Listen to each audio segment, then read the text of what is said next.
Divorce happens. In fact, it happens to almost 50% of first marriages. So let's talk about it. Welcome to Divorce Happens, a podcast to educate, inspire, support, and yes, make you laugh through divorce and beyond so that you can start fresh on the next phase of your journey. Remember, divorce happens, and then we start fresh. You get divorced. You get divorced. Getting divorced? I'm getting a divorce. You're getting a divorce. Because she's getting a divorce. So what if I get divorced?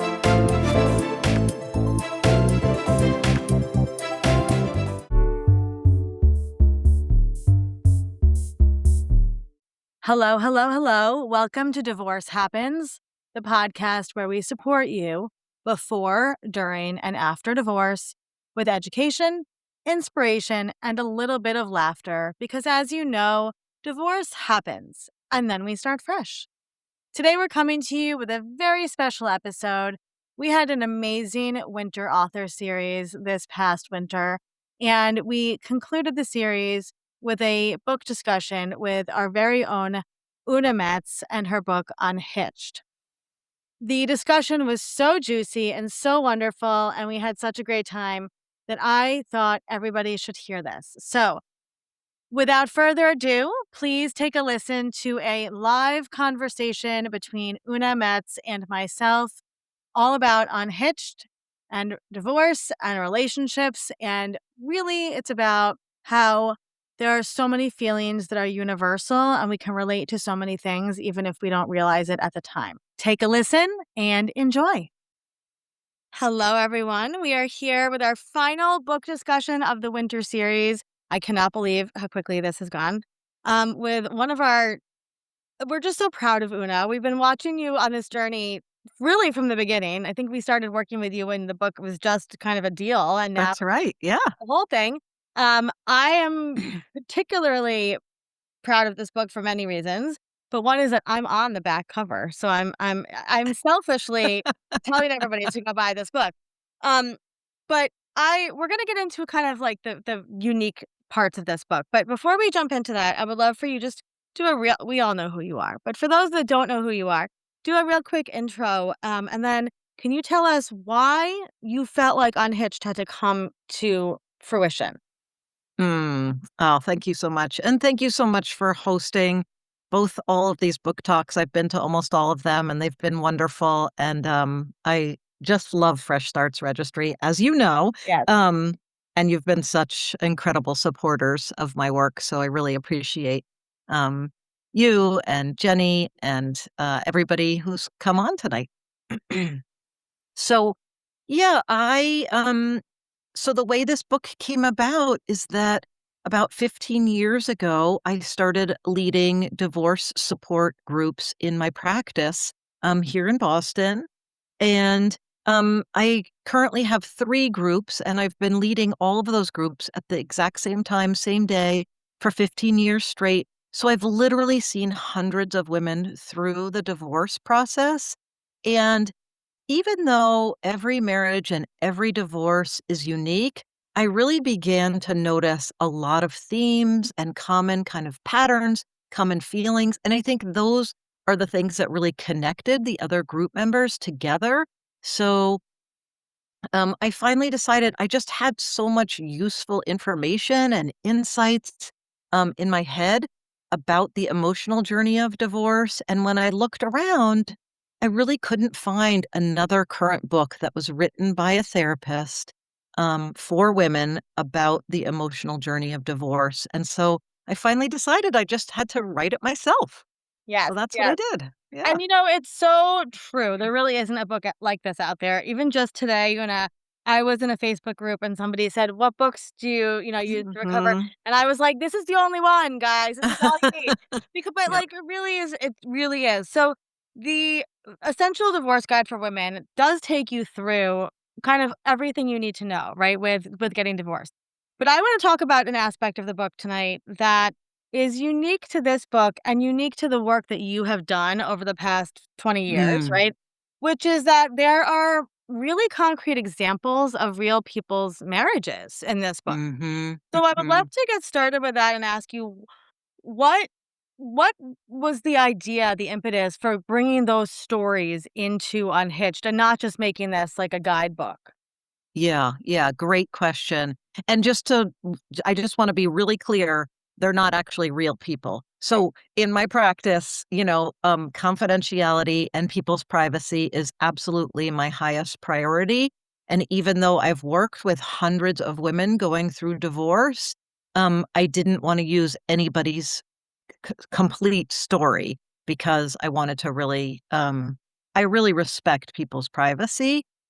And at the same time, I also knew writing a book that women feel so isolated when they're going through divorce, and they often feel like they're the only ones who are going through it. And so I also really wanted to include stories in this book that women could relate to and they could say, "Yeah, me too, me too." So what I did is I decided I would make composite stories. So I just thought about, like, literally the thousands of stories I've heard over the last 15 years, and I just kind of pieced them all together, like, little by little, like, use a little detail here and a little detail here and a little detail here. So in other words, none of my clients will recognize themselves in the stories. And what I also say is all of my Yeah, clients will recognize yeah, themselves in the stories because I think there are these incredibly common kind of themes and feelings that people go through. And that's what really connects us. And that's what I think we have to keep talking about so that people yeah. don't feel like they're the only ones. Because when you feel like you're the only one feeling something, it's a lonely place to be. Yeah, not only lonely, but it makes you feel really weird, right? It makes you feel like there's something Yes. wrong with you. I know I felt that a lot. Yes. Um, I will say that having read this many times, I related to every single one of the stories in some way, right? I'm not a Mhm. lesbian, but I related Mhm. to lesbian marriage, right? All of these Yep. things. And so what I would love to do tonight is really go through, I picked out 3 of the stories that I want to highlight. Okay. And I almost wanna treat them like they are clients of yours. We're gonna pretend that they're Mhm. imaginary clients here, and Uh-huh. I'd love for you to tell us a little bit about each of these people, and then for those of you that don't have the book yet, first of all, go get the book, and we'll drop the link in the chat, but I wanna just also explain so Una has a story here that is and I just wanna say beautiful writing, really Oh, thank accessible you. and very detailed. They do feel like real people. I mean, that's why I Yeah. said I feel like to me that they are real people. Yes. And then you have these 2 other sections at the end of each story, and before we jump into this, I'd love for you to explain each one. You have, "Can you relate?"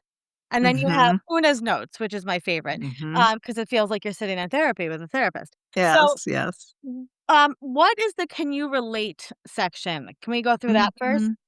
Yeah, so in each of these stories, I tried to highlight a few sentences that would be sentences that I thought lots and lots of people could relate to.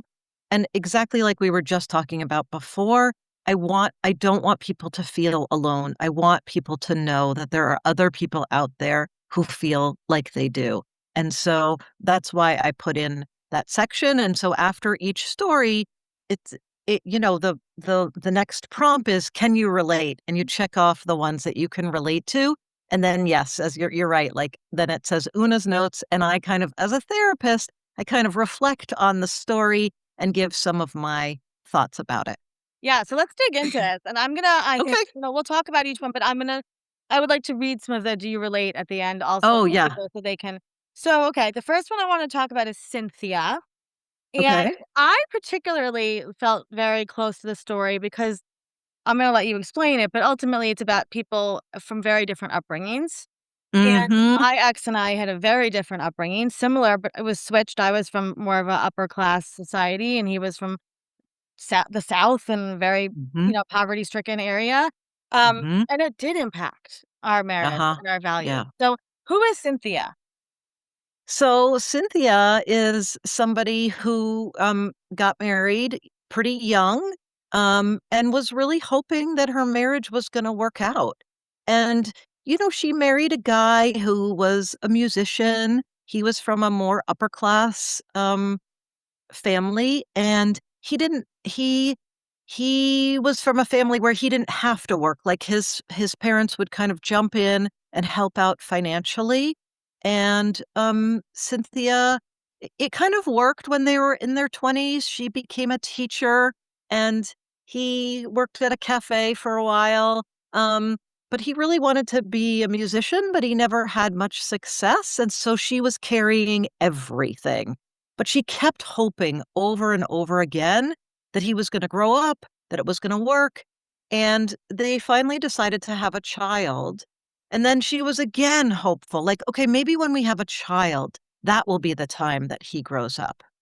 And he really couldn't, and so she finally had to make a very painful decision to leave him because she felt like not only could he not pull his weight and take care of her in any way, but he couldn't even take care of the child. Yeah. Yeah, there's a couple great examples you give in here about real issues with not being able to Yeah. take care of a child. And I think, you know, this is something that we need to talk about more. We don't talk about Yes. the interior of homes, of what that really feels like, Yes. and how women often, sometimes men, are afraid to leave their children with their partner, Mhm. and the the grief that comes with that, right? About Mhm. this is not the person I thought that I would be having children with is very different. Right, right. I kept hoping he was gonna grow Yeah. up. Right, Yeah. right. There's a scene in there where she comes home from work, and he's playing music so loudly that he can't hear the baby crying. Mm. Um, and that's kind of the breaking point for her, Yeah. is that he Yeah. can't he can't even attend to the baby crying because he's playing music so loudly. And that's just not who she thought she was marrying, right? No. Right, So I'm right. gonna read some of these. Can you relate? If you would like to drop something in the chat, feel free. You don't have Mhm. to. But just like listen for I'm gonna go through some of them. So Una writes, just like every marriage is unique, every divorce is as well. Absolutely. Yet many of the circumstances and feelings that arise from divorce are similar. Seeing yourself in other stories can help you feel less alone. So, here's some of the sentences that Una pulled out that she would like to see if you can relate to. I related to all of them. Um, I wasn't worried because I figured eventually my spouse would grow up and get a real job. Mm, Feeling like the only adult in the relationship was lonely and frustrating. There were early warning signs, but I just assumed every marriage has its issues. Every time I tried to help, my spouse refused to let me. Interesting one. mhm, I was working full time along with doing the grocery shopping, the cooking, and most of the cleaning. mhm, Somehow, I naively thought having kids would force my spouse to grow up. mhm. And one of the hardest things to let go of was the hope that our marriage would get better. Yeah. All of those. First of all, the way that you write these sentences is almost poetic. It's so like visceral. Like you can really feel Mhm, these feelings. And you don't get too flowery with your language, which I mhm, appreciate. And mhm, so it's really relatable and accessible. mhm, I think Laura Danger's on the call, and I think, she's somebody else that talks a lot about mhm. this, especially when it comes to doing all the things and taking care Yeah. of all the things. And I feel like this is the first time in a long time of history that we're finally talking about that, right? Like Yes. how that affects a marriage and how it affects Yes. your value as a person and how you show up in the world. Um, what has been the reaction to this story? Have you gotten people talking about it? Oh, yeah. I mean, I think especially as you're saying, especially the piece about kind of doing everything, having a job, but then also coming home to do all of the work. I see that a lot in my practice in terms of people being married to pretty passive spouses and people who are not kind of pulling their weight. I think the other thing that I see a lot of is just we have this saying that, marriage is hard. So it's hard work. It takes a lot of work. And so I think that can be confusing to people about like, well, how hard is it? And when does that mean I get to leave, right? Like, at what point does it turn from hard to too hard? And, you know, Cynthia's husband wasn't somebody who was, beating her. He wasn't an alcoholic. He wasn't, having an affair Well, as wasn't far a as we bad guy, know. right? He was Right? right. he kind of never really grew up fully to be an adult.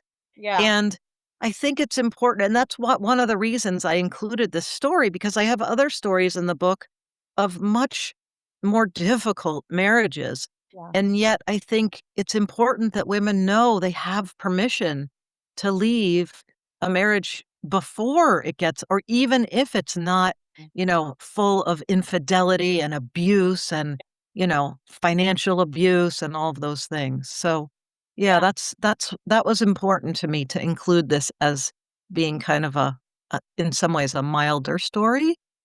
Yeah, I think it's probably the most common, right, of Yes, people's yes. stories. Yep. And the sentence, "Somehow I naively thought having kids would force my spouse to grow up." Well, it's hard to not imagine that, right? Because Right. as Yeah, a woman that's giving birth and go or whatever you are, yeah. however you have the child, you have to grow up. You have no Yes. choice, right? Right, And that's right. so it's really difficult to think, well, the other person who's my age, right, in the house is Mm, gonna act like another child. It's almost unfathomable as you're yeah, going through that. Um, yeah. what do you say to women in these situations when they're, like, in these marriages? I mean, obviously not therapy right now, but, you know, Mhm. is it a matter of just, like, you deserve more than this? Yeah, yeah.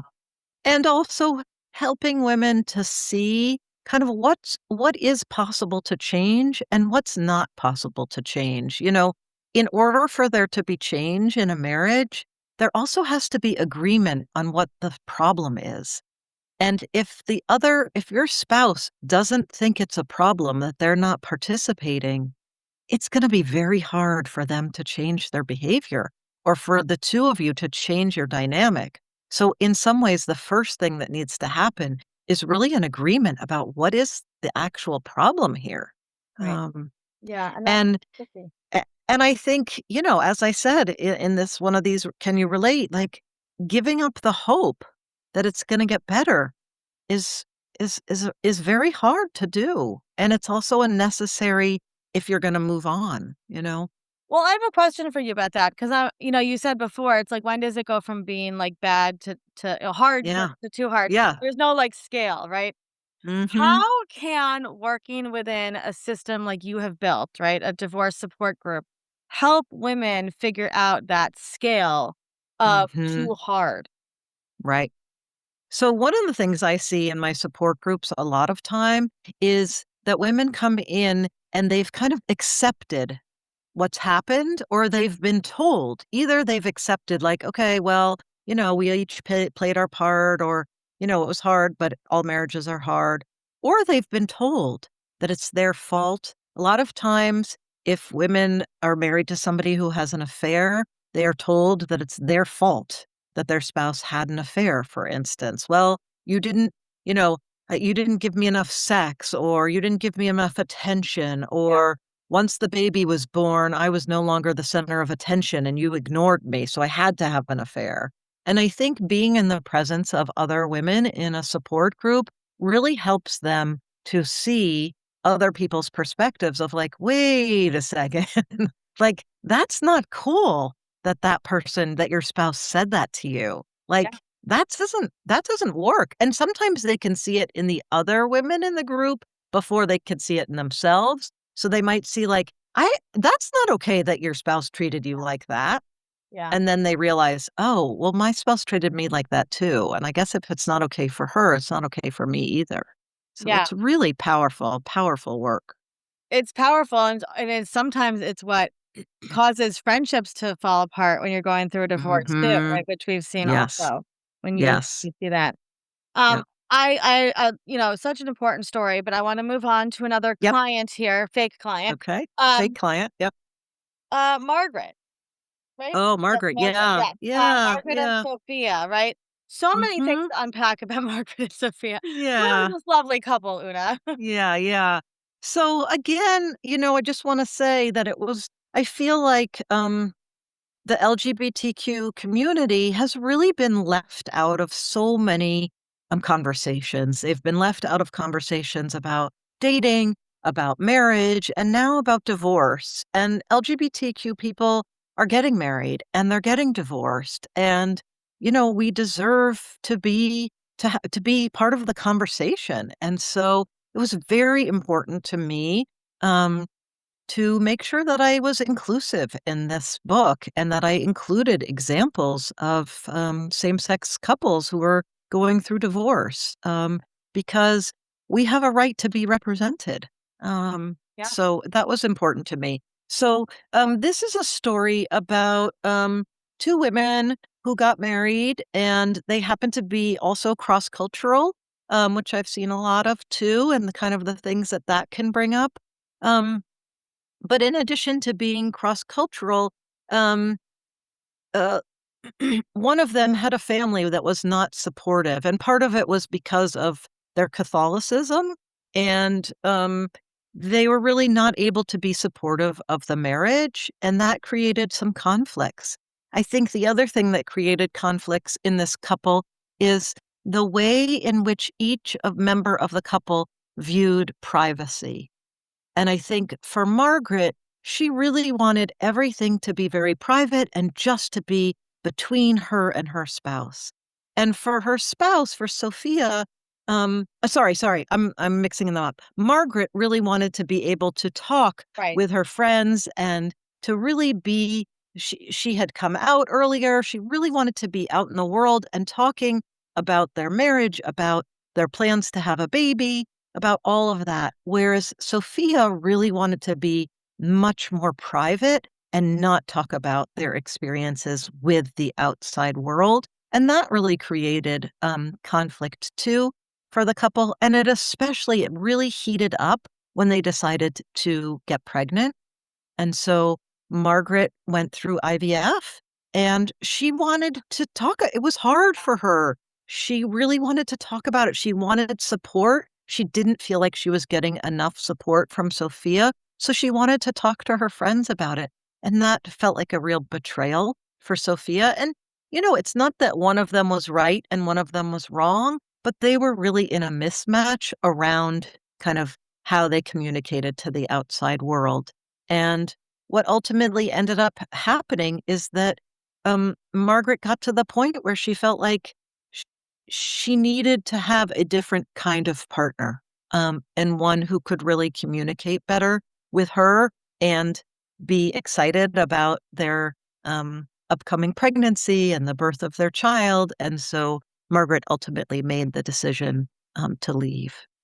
Yeah. There's So and I think, again, I just wanna say, like, that's the specifics of this case, and lots of people aren't gonna relate to a same-sex marriage, infertility, cross-cultural marriage, and yet, when you read, "Can you relate?" I think there'll be a lot of things that Yeah. everybody can relate to no matter what Yeah. the specifics of your marriage are. I'm gonna read the "Can you relate?" but then I wanna, like, deeply unpack this situation because there's Okay. a lot of things here that are so nuanced to some marriages that you Yes. really got to. Yep. Okay, so can you relate? So everybody take a listen and again, feel free to drop anything in the chat if you'd like. I really needed a partner, but instead I felt so alone. Mhm. I felt like I was on an emotional roller coaster all by myself. Powerful. When I was worried my body was failing me, the person I needed the most was totally absent. Oof. I literally read that and went woof when I was reading the book for the first time. Yep. Um, I kept hoping that once the baby arrived, things would be better. Similar Hmm, to what a once recurring yeah. theme. Mhm. I never realized what an impact in-laws can have on a marriage. Another recurring Yep. theme. And having a baby was so important that I was going to go through with it no matter what. Mhm, Wow, this was mhm, a really powerful one. I mhm, personally related to this one. Again, mhm, I didn't have anything really on the surface that was related, but when mhm, I was pregnant, it was actually switched. I did not I was so afraid that I didn't want to talk about it. And mhm, he was frustrated with me that we couldn't share in the joy together. mhm, Looking back, I mm, think I wish that I'd had him be a little bit more reassuring, right, and supportive, like, "It's gonna be mhm, okay," or whatever. Maybe that's mhm, why I wasn't open with that. Mhm. But it was so funny to see that played out. Yeah. I was like, "Oh my god, I did the same thing." Mhm. So, I wanna first go into this, um, about the cross-cultural things, but it's about so much more than that. Yep. We have seen time and again, especially in sitcoms and TV, Yeah. um, that there are in-laws, and sometimes your partner is going to not defend you, Right. defend the relationship. Mhm. How much do you see that, Una, in your practice? Oh, I see it a fair amount, a fair amount. I mean, I think when 2 people get married, they each have a family, right? But there really needs to be kind of a circle drawn around the couple. And if a stronger circle is drawn around one member of a couple and their extended family, it can really lead to so many problems, in the marriage. And for a lot of frustration for the person who's saying, "Wait a second, we are now a family, and why are you still so connected to your family?" And certainly, I mean, I support people being connected to their family and in-laws and so on and so forth, but I think the primary relationship needs to be between the 2, members of the couple, Well, you even and say then it, right? Like, eventually their children. yeah. Like when they were out, when they told Sophia's family, right, about the baby, and Sophia Right. didn't really look up to, Yeah. that's heartbreaking. And yet, I Heartbreaking. have so many friends that that's happened to with their mother-in-laws and things like that. And Yeah. it's not dissimilar to the story we just read about Cynthia, right? That's right. And his family. Like it, That's right. it manifests in different ways, but it's still the same, like what makes the family. So I Mhm. found that really interesting, especially with the in-laws. Let's talk about, again, digging deeper, the cross-cultural part of this. Mhm. How does that how can it negatively affect a relationship? Again, coming from 2 different worlds, right? Yep. Um, it seems to really have affected their relationship here. Yeah, yeah.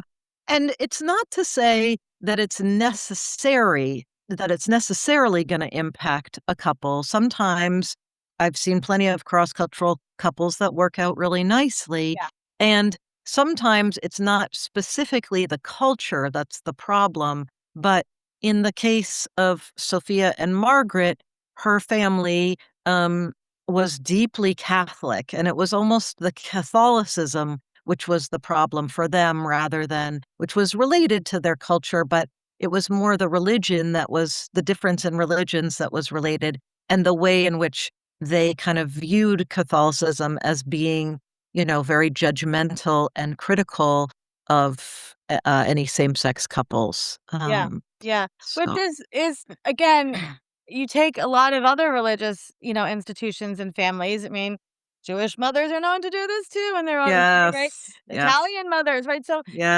yes, there's always gonna be some sort of cultural, uh, yes. issue. I was just watching the movie, About My Father, with Mm, Robert De Niro, and, it's really about kind of a waspy family versus like a, mhm, Italian family, and it's fascinating because there are so many nuances to those families. mhm. So Right. I'm really glad that you had this in here. Um, a question for you, Una. When we talk about this issue of privacy, right? Like one partner Mhm. wanted to be more, open with friends and family, one is more private. How is that something you can suss out and figure out earlier in the relationship? Is that something Uh-huh. that you can find out, or is that kind of a luck of the draw type of thing? I mean, I think there are certain personality traits. But I think people oftentimes overlook it, or again, there's that hope, right? The hope that somebody's going to get better, the hope that we're going to be more aligned on things. And I think it's hard to predict. It's hard to predict how somebody's going to react to a pregnancy, how nobody expects to have to go through infertility treatments and so how people are gonna react to that, it's hard. I mean, I do think it takes a long time to get to know somebody, and what I always say in terms of clients who are dating, like, before you get married or, before you settle in or commit or buy a house together, like, make sure you go through lots and lots and lots of experiences together. Like, what is it like when you get sick? What is it like when your partner gets sick? What is it like when you have a success? What is it like when your partner has a success? I smell Like, another book, Una. I think that might be the book too. Yeah. you know? I agree with you. And I was gonna bring up the last note for this couple is the Mhm. fertility and the infertility that they had to Yeah, walk through. Um, I I see see that so yeah, I much. see it too when I talk to people. So talk to us about that for a second. I feel like this is not while there are different infertility methods now, right? Mhm, mhm. The idea of a couple, having concerns around having children is not new, right? This is historical. Um, Correct. and so how does that first of all, I just want to give you kudos for packing every punch possible into these stories. I'm Yeah. like, wow, bingo. She got Yeah, literally yeah, yeah, everything. But yeah. how does that affect marriage and how can that lead to divorce? Mhm. There are a lot of women in my divorce support groups who struggled with infertility, and I think infertility is kind of a unique situation in which, both partners are trying to create a child together, Yeah.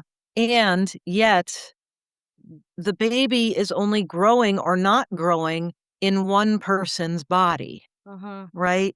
And I think, like like so many things, like divorce, like abortion, like sexual abuse, like infertility, we still are not talking about it enough. Yeah. And so I think it can be very hard to be the person. It can be hard to be both people, right? But if it's your body that is over and over again being pumped with hormones or medications or lots and lots of doctor's visits and then not producing a child month after month after month, that's a really difficult thing to go through. And I think, again, something that is a little bit hard for that non pregnant or non trying to be pregnant partner Yeah. to fully understand. And I think that non trying to get pregnant partner can really, um, lean into a lot of empathy, but they are not gonna fully get it, and I think so often women feel like their bodies are failing them, Yeah. you know? And, so it can create some difficulty in a marriage, some real Yeah. stress and strain, You know, and a lot of people work through it, but yeah. for some people, it really creates kind of a crack. What I've seen is it oftentimes creates a crack in the foundation. Then the kids come, the Right. crack gets bigger, and then stress comes and the crack gets even bigger, Yeah. and then the marriage crumbles eventually. And it's that first crack, Right. oftentimes. You know, Speaking just from a heteronormative lens, through that lens, Yep. you mentioned abortion, sex abuse, and infertility. Those those 3 topics in particular are things that boys are not raised to discuss at all, right? Right. And so it's very interesting to look at it from that perspective and say, well, even the most loving husband, right, Mhm. really may not have any idea Right. how to respond, when you Yep. have miscarriage or this or that, right? And Right. so Right. we as And girls right, aren't, I mean, right, lots of girls aren't either. no, Right. Right. 100%. I mean, And girls aren't told how to talk about infertility. no, no, Right. no, Right. Yeah. no, Yeah. 100%. No, really important. And I'm so, again, it's not surprising you've talked to hundreds of women because you really do cover everything. So we're gonna jump to the last story for the night, 'cause I Okay. wanna save some time. So Yep. Jada, now I feel like I'm gonna let you explain Jada's story, and again, Mhm. relatable, for so many reasons, which we'll talk about. So who is Jada and Jimmy? Yeah. Jada is somebody who was married to a guy who was an alcoholic. And, when Jada and Jimmy, his name is, Jada and Jimmy were younger, they were partiers together, and Jada drank and Jimmy drank, and, it was kind of the way things were. And once again, once they had kids, um, it really became an issue. And Jada stopped drinking, but Jimmy continued. And it was the kind of drinking where at first she felt like it was just over drinking, it was just kind of excessive drinking, and maybe he'd get better and he'd stop for a while and she'd kind of have hope. I mean, talk about a roller coaster. She really led this roller coaster. And oftentimes what happens when a member of a couple is an alcoholic is that there's a lot of deception that comes in because the person who's an alcoholic doesn't really want to admit that they are an alcoholic, and and so they hide how much they're drinking. And I think we see that um in this story. And I think what happened in this story is that she got so kind of battered um by the alcoholism and by the stress of the marriage and of him losing his job and getting his job and drinking and not drinking and finally a DUI. But she got so um battered down that she didn't even feel like she had the bandwidth to be able to leave for a long time. And I remember when I was writing this story and um I presented it to my writing group, and they said, "Well, wait a second, she stayed for that long? For how many years?" And I said, "Yeah, that that that happens. Like, people can hang in there for many, many, many years, either because they hope it's gonna get better or because they don't have the energy to leave." Yeah. And I was gonna say that so much of, and your writing is beautiful. It really it illustrates her nervous system is on Yes. high, right? And when Yes. your nervous system is when you're constantly in fight or flight, you can't think about calling a lawyer, right? That's not something you're gonna Right. do. And Right. the average time, right, a woman considers divorce is at least 2 years before she At utters the least. word. So I just appreciate that you actually built that into the book. So I'm gonna read these can you relates, and then I want to talk about this concept of addiction because I feel like this again is a Mhm. topic we don't talk about. Uh, Yeah. so can you relate? All the lying made me feel crazy. Mm. Mhm. Even though our marriage was crumbling, I didn't have the bandwidth for a divorce. Mhm. I dreaded pulling into the driveway because I didn't know what I would find. One of the hardest parts of my marriage was worrying about the impact on my kids. And Mhm. being in limbo, living with so much uncertainty for that long was torture. Yeah. I appreciate the word torture there because Yes. if you talk to any woman that's been through this, she will say, or man, but that it really is torture to live this It's type torture. of lifestyle. Yeah, Yeah. Yeah. absolutely. So, um, addiction, and it's so interesting because I talk to so many women. It's not necessarily alcohol, right? It's a lot of porn Mhm. addiction, Yep. gambling, all sex addiction, Drugs. Yep. drugs, right? Sex. So, h- um, I guess I And don't. and soon we'll be seeing AI. Oh, interesting. Yeah, Mhm. yeah. Next Mhm. book. AI There you relationships. go. Yep. So see what happens when you talk to me. So, Mhm. um, obviously, when you were writing this, you knew that there had to be some piece of addiction that played into. Yes. Um, like, I'm just trying to think of how I want to word this. What are women supposed to do, right? If you are Jada in these situations, is Yeah. getting a therapist the best place to get started if you just feel like you are crazy? Mhm. That's such a great question. I mean, I think, again, coming back to that question about is, are you in agreement about what the problem is, right? Mm, Can you agree on, like, it's very different to be married to somebody who says, "Gosh, I really am struggling with my addiction, and I'm gonna attend AA, and here are the things I'm putting in place, and, oh, gosh, I had a year sober, and I fell off the wagon, but you know what? I'm really committed to be." That's very different than somebody who says, "I'm not drinking. I don't know what you're talking about." Or who says, "Give me a break. I had a hard day at work. I'm allowed to have a couple beers." Everybody has a couple beers, right? Like, what is the big deal? Why are you making such a big deal of it? right. Like, really blaming the other Yeah. person? And so there's such a big difference between those 2 things. And so, again, coming back to, like, can you agree on the problem? And then the other thing I would say is you're asking, like, what do you do if you're in this situation? I think what you do is you figure out what are the ways to help yourself be stronger, Mhm. right? And maybe that means living a little bit of a separate life, even if you're in the same house. Like I talk about that as well in this book. It's like, how can you set up a more of a separate life so that you're not relying on this person as much and that you are really caring for yourself in whatever way you can care for yourself. Um, because that's a hard, hard place to be in. Yeah. Torture. It's It is, torture. and, like, I didn't Yeah. have it wasn't alcohol addiction in my relationship, but there were other things, and I distinctly remember saying exactly what you said, which was saying to him, "I'm just gonna take care of myself and the kids. That's Yep. literally all I can do."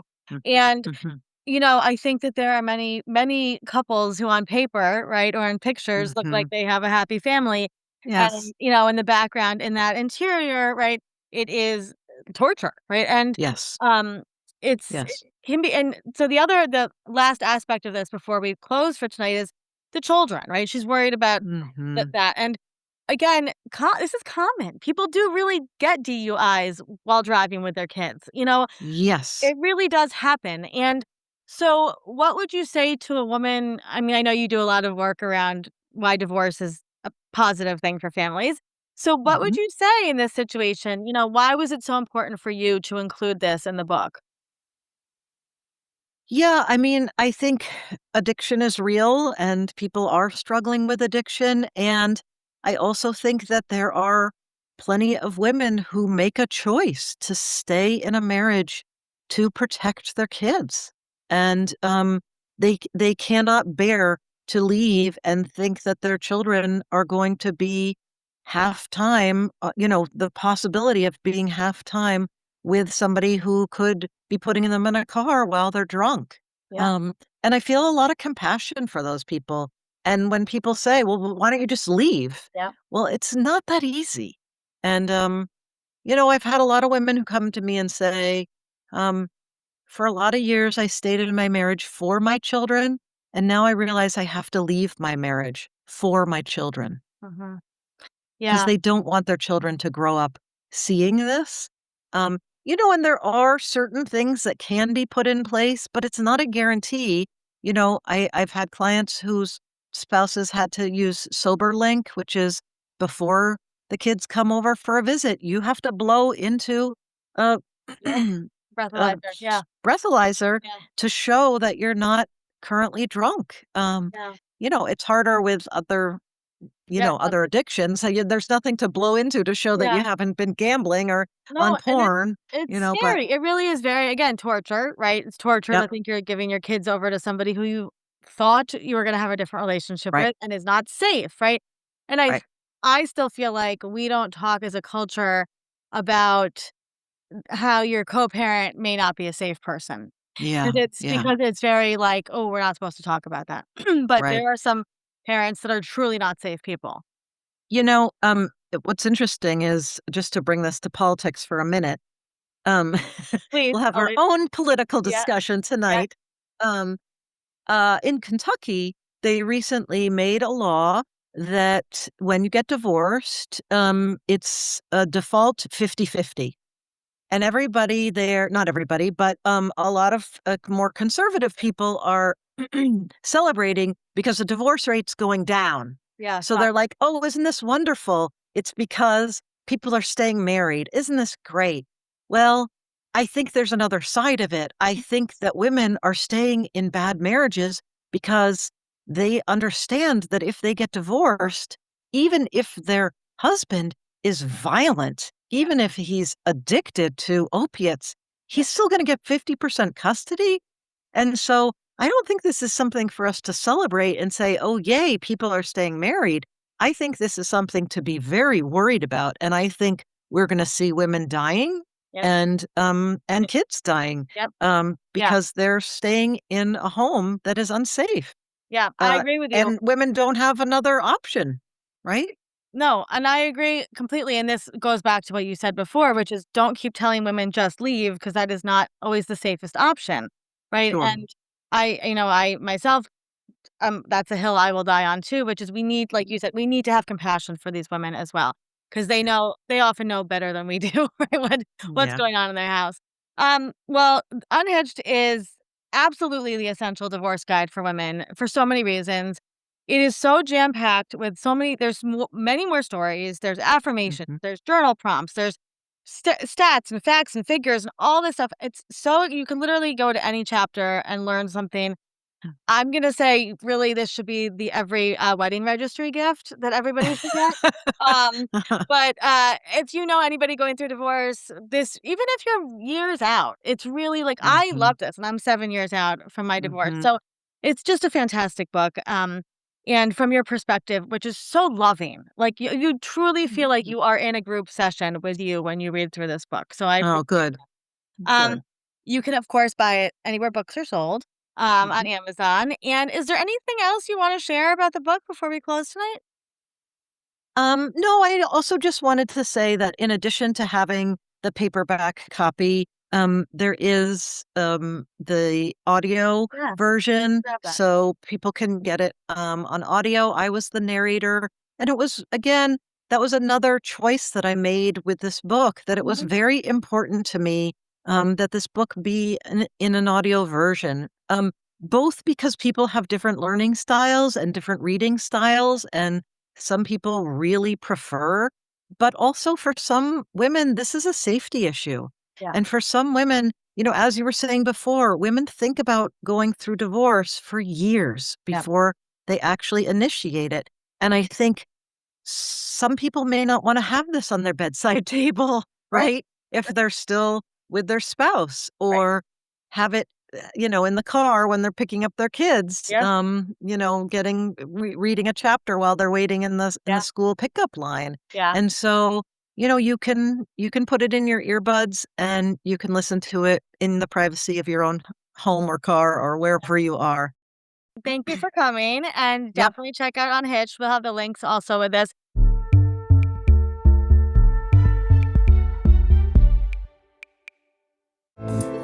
Divorce Happens is produced by Fresh Starts Registry, the only divorce registry platform for everything you need to begin again, including home items, hype team, and everything in between. Remember, divorce happens, and then we start fresh. We're here to support you before, during, and after divorce.